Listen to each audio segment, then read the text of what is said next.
এই অঞ্চলে কৃষি কেন্দ্রিক অঞ্চল, আমি জানি অনেক কৃষক ভাইরা এখানে আছে। এবং শুধু এখানে না, বাংলাদেশের এখনো 60% মানুষ কৃষি পেশার সাথে জড়িত, প্রত্যক্ষ পরোক্ষভাবে।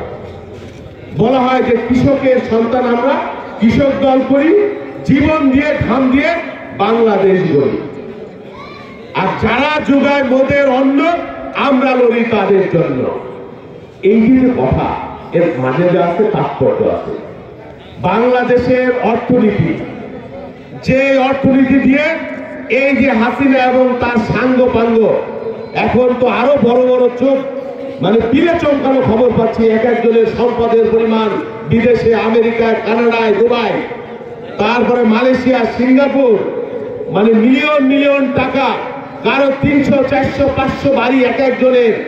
মানে ব্রিটিশ বেনিয়ারা বাংলাদেশ থেকে যত টাকা লুটপাট করে নেয় নাই ভারতীয় উপমহাদেশ থেকে, এই আওয়ামী লীগ 15 বছরে তার চাইতে বেশি সম্পদ, টাকা বাংলাদেশ থেকে বিদেশে লুট করে নিয়ে গেছে।